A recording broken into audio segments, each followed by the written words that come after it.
Hi hello everyone, welcome back to my channel Mouni blogs. ఇదైతే మా అమ్మ వాళ్ళ ఇంటి దగ్గర చిన్న చిన్న కోడిపిల్లలు అయితే ఉన్నాయి ఇక్కడ.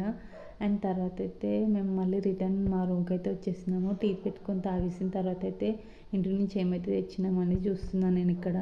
అండ్ మా అమ్మమ్మ వాళ్ళ దగ్గర అయితే ఫంక్షన్ అయింది. అక్కడ నుంచి అయితే మా కోసం అయితే గర్జలు అయితే పంపించినారు. గర్జలు అండ్ కందిపప్పు, మీరేమంటారు, గర్జలు అంటారా చెప్పేసేయండి నాకైతే.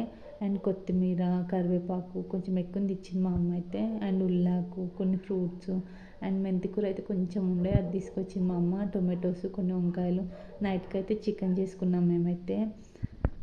రెగ్యులర్ ప్రాసెస్లోనే ఉల్లిపాయలు, పచ్చిమిర్చి, అల్లం వెల్లిగడ్డ పేస్ట్, పసుపు అన్నీ యాడ్ చేసుకున్న తర్వాత కొంచెం అంతా మెంతికూర యాడ్ చేసుకొని చికెన్ వాష్ చేసి పెట్టుకొని చికెన్ యాడ్ చేసుకొని ఉప్పు కారం తగిన వాటర్ వేసుకొని ఉడికించిన తర్వాత కొత్తిమీర వేసుకొని చికెన్ మసాలా యాడ్ చేసుకుంటే సరిపోతుంది. ఇంతే అండి, సింపుల్గానే చేసుకుంటున్నాం మేమైతే. చికెన్లో కాంబినేషన్గా చపాతీ అయితే చేస్తున్నాను ఇక్కడ. మా కోసం అయితే ఆయిల్ వేసి కాల్చుకుంటున్నాను. మా ఆయన కోసం అయితే డ్రై చపాతీ చేస్తాను. తిన్న తర్వాత అయితే నేను ఇక్కడ స్వీట్ ఏదో ఒకటి తింటాను, అందుకని గర్జ తింటున్నాను ఇక్కడ. అండ్ తర్వాత ఇది నెక్స్ట్ డే రోజు అయితే మా కిచెన్ పరిస్థితి ఇట్లుంది. అండ్ మా పాప కోసం బ్రెడ్ ఆమ్లెట్ చేసి ఇచ్చిన. మెస్సీ ఉంది అంతా కిచెన్ అంతా. ఈవినింగే సామాన్ కడిగేసిన, కానీ మళ్ళీ నిండా అయినాయి నాకు సామాన్ అయితే. అండ్ కౌంటర్ టాప్ అంతా క్లీన్ చేసుకున్నాము. మళ్ళీ తెల్లారితే శుక్రవారం కదా, అందుకోసమని అన్నీ క్లీన్ చేసి పెట్టినాము. పాప అంతలో పడుకున్నారు, ఇద్దరు పిల్లలు పడుకున్నారు. అండ్ మా ఆయన కూడా పడుకున్నాడు. నేనైతే ఇడ్లీ పిండి పట్టేసి పక్కన పెట్టేశాను ముందే, రేపటి కోసం టిఫిన్ కోసం అని. అండ్ తర్వాత ఇక్కడ మార్నింగ్ నూనె ఏమంటే టమాటా పచ్చడి అయితే ఉండే, అది తీసి ఫ్రిడ్జ్లో పెట్టేస్తున్నాను. అంతా క్లీన్ చేసుకొని పడుకుంటే మార్నింగే లేచి పూజ చేసుకోవచ్చు. లేదంటే మా పిల్లలతో నాకైతే అస్సలు కాదు పూజ చేసుకోవడం. అందుకోసమని మార్నింగే లేచి పూజ చేసుకున్న తర్వాత వంట చేసుకుంటే ఈజీగా ఉంటుంది. అందుకోసమని నైటే అంతా క్లీన్ చేసి పడుకుందామని వాళ్ళు పడుకోబెట్టి నేనైతే ఇక్కడ క్లీన్ చేసుకుంటున్నాను. అండ్ ఈ 2025లో నాకైనా బ్యాడ్ ఎక్స్పీరియన్స్ అయితే చాలా ఉన్నాయి. నేను అనుకున్నవి అయితే అసలు ఏమీ కాలేవు, ఒక్కటంటే ఒక్కటి కూడా కాలేదు. అండ్ అనుకునేవి కాకపోవడం పక్కకు పెడితే నేను చాలా పెయిన్ఫుల్ సిచ్యువేషన్ అయితే ఫేస్ చేసినాం మేమైతే, మా ఫ్యామిలీ, మేము. అండ్ నేనైతే అందులో ఫస్ట్ నేను అనుకున్నది మా పాప బర్త్డే చేద్దాము మంచిగా అని అనుకున్నాము. అయితే తొట్లో చిన్న చేసుకున్నాం కదా, అందుకోసమని బర్త్డే అయినా మంచిగా పెద్ద చేద్దాము అని అనుకున్నాము. అందుకోసమని నేను మంత్లీ మంచిగా బర్త్డే అంటే ఇట్లా ఫొటోస్ అట్లా కూడా మంచిగా తీసుకున్నాం. ఒక్కొక్క థీమ్ అట్లా తీసి మంచిగా చేసుకున్నాము. లాస్ట్ ఇంకా బర్త్డే వస్తుంది ఇంకా ఒక 2 months అయినప్పటి నుంచి అప్పటి నుంచి నేను బాగా క్యూరియాసిటీతో వెయిట్ చేస్తున్నాను, బర్త్డే వస్తుంది కదా అని. అండ్ మా పాప కోసం అయితే మంత్లీ మేము మంచి కొత్త డ్రెస్ అండ్ మంచి థీమ్తో మంచి ఫొటోస్ కూడా తీసినాము. అండ్ నెక్స్ట్ బర్త్డేకి ఇంకా 20 days ఉంది అన్నప్పుడు మేము షాపింగ్ అయితే స్టార్ట్ చేసినాము. అండ్ బట్టలు కొనేసినాము, అన్నీ కొనేసినాము.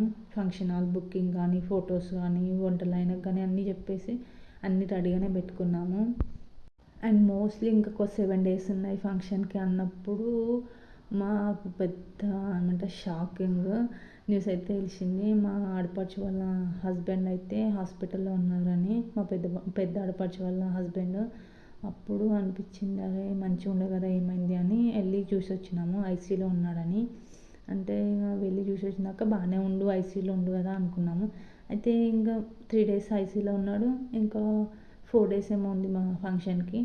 అప్పుడైతే ఆ రోజు అయితే 31st July అనుకుంటా, గురువారం రోజు. అయితే మేమైతే మా ఆయన అయితే బీదర్ ఎడుకోపోయి వచ్చి పడుకున్నాడు అప్పుడే. అండ్ కాల్ అయితే వచ్చింది, 12 అవుతుంది హాస్పిటల్ నుంచి అయితే. అమ్మో ఈ టైంలో కాల్ వచ్చిందని ఫోన్ అయితే నేను లేపి ఎవరో అని అడిగితే ఫోన్ చేసి ఇట్లా అయింది, ఎక్స్పైర్ అయినాడు అని చెప్పినారు మా ఆడపడుచు వాళ్ళ ఆయన అయితే.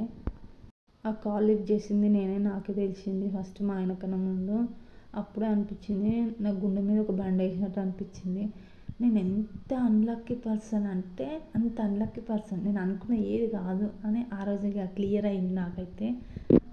ముందు మురిసినోడు పండుగ ఎరగడు అని అంటారు కదా, నాది అట్లనే అయింది. ఆశపడినట్లు పాస్వర్డ్ అయింది ఆ రోజు అయితే. మస్తు బాధ అయిన ఉండే, కానీ ఏం చేయనికి రాదు కదా అని లైట్ తీసుకున్నా, ఏడ్చిన, వదిలేసిన. అండ్ తర్వాత అయితే మా అమ్మ వాళ్ళ దగ్గర చిన్నగా చేసుకున్నాం. ఇవన్నీ కార్యక్రమాలు అయిపోయిన తర్వాత చిన్నగా మా అమ్మ వాళ్ళ దగ్గర అయితే బర్త్డే చేసుకున్నాము. బర్త్డే ఉంది అన్న 1 రోజు 2 రోజుల ముందు మా అమ్మకైతే కుక్క కరిచింది. అండ్ ఇవన్నీ చూస్తూ ఉంటే నా మైండ్ బ్లాక్ అయిపోయింది. ఇవన్నీ ఏంద్రా నాకు ఇట్లా జరుగుతున్నాయి అనిపించింది. ఇదంతా అయిపోయింది అనుకునేసరికి మా పాప బర్త్డే అయినాక ఒక 20 డేస్కేమో మా అమ్మ వాళ్ళ సైడ్ అయితే ఒక ఫంక్షన్ అయితే ఉండే చుట్టాలది. ఫంక్షన్కి అటెండ్ అయ్యి రిటర్న్ అవుతూ ఉంటే మా ఆయనకైతే ఒక యాక్సిడెంట్ అయితే అయింది. యాక్సిడెంట్ అయ్యి ఒక కాలు అయితే విరిగినుండే అండ్ రైట్ సైడ్ లెగ్ అయితే విరిగింది. అయితే దానికైతే రాడ్ వేసి అంతా సెట్ చేసినారు డాక్టర్ వాళ్ళు. ఒక 1.5 మంత్ మేమైతే మా అమ్మ వాళ్ళ దగ్గరనే ఉన్నాము. 1.5 మంత్ తర్వాత అయితే మేము రూమ్కి మళ్ళీ వచ్చేసినాము. ఎందుకంటే అక్కడ టాయిలెట్ వెస్టర్న్లో లేదు, అందుకోసమని ఇక్కడ రూమ్కి అయితే వచ్చేసినాము. అండ్ తర్వాత అండ్ మేమైతే 1.5 మంత్ వరకు మా ఆయన అయితే కాలు కూడా కింద పెట్టి నించలేదు. అందుకోసమని రికవరీ కూడా స్పీడ్గానే ఉండే. ఇప్పుడు సెట్ అవుతుంది. 4 మంత్స్ ఏమవుతుంది మా ఆయనకి యాక్సిడెంట్ అయ్యి. ఇవన్నీ చూస్తూ ఉంటే నాకు మైండ్ పోయింది. ఈ ఇయర్ ఎందుకురా ఇట్లుంది, నాకే ఇట్లుంది ఎందుకు అనిపించింది. నాకన్నా ఎక్కువ ఫేస్ చేసిన వాళ్ళు కూడా ఉన్నారు. కానీ సీత బాధ సీతది, పీత బాధ పీతది అన్నట్టు నా బాధ కూడా నాది. అండ్ అండ్ ఏది జరిగినా మన మంచికే అంటారు కదా, అట్లానే అనుకున్నాను నేను కూడా. ఫంక్షన్కి కావాల్సిన డబ్బులని సర్ది పెట్టుకున్న డబ్బులు మాకు ఇట్లా యూజ్ అయినాయి. లేకపోతే మళ్ళీ అప్పు చేయాల్సి వస్తుందేమో అనిపించింది నాకు కూడా. ఇట్స్ ఓకే, ఇది కూడా మన మంచికే అనిపించింది.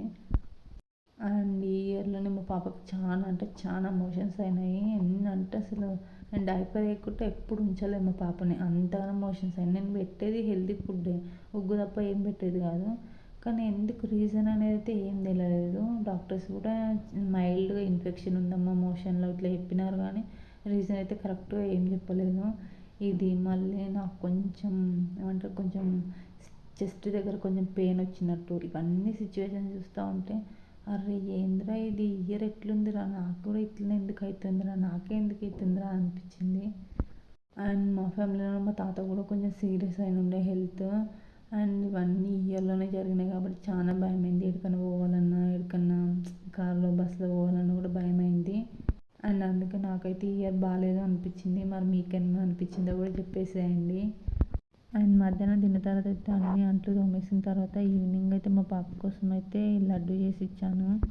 అండ్ ఈ లడ్డు కోసం అయితే కొన్ని పల్లీలు, కొన్ని నువ్వులు అండ్ కొన్ని పుట్నాలు ఇవన్నీ వేసుకున్నాను నేనైతే ఇక్కడ. వేపించి బెల్లంతో కలిపి మిక్సీ వేసుకొని లడ్డులా అయితే జుట్టేసుకున్నాను. అండ్ టేస్ట్ కూడా బాగానే వచ్చినాయి అండ్ హెల్దీ కూడా, ఎందుకంటే పల్లీలు నువ్వులు యాడ్ చేసినాం కదా అందుకోసమని, బెల్లం కూడా. అండ్ మా పాప అయితే టేస్ట్ బాగున్నాయి అని చెప్పింది, నాకు కూడా నచ్చినాయి. ఇక్కడ నేను మనీ ప్లాంట్ పెట్టినాను వాటర్లో. అండ్ నేను పెడితే ఏ మొక్క రాదు అనే ఉద్దేశంలోనే ఉంటాను నేను. కానీ ఇక్కడ ఒక లీఫ్ కొత్తగా వచ్చింది, అందుకని హ్యాపీనెస్లో ఇక్కడ వీడియో తీశాను. నేను పెట్టి ఒక 2 వీక్స్ అవుతుంది, ఇప్పుడు వచ్చింది కొత్త ఒక లీఫ్.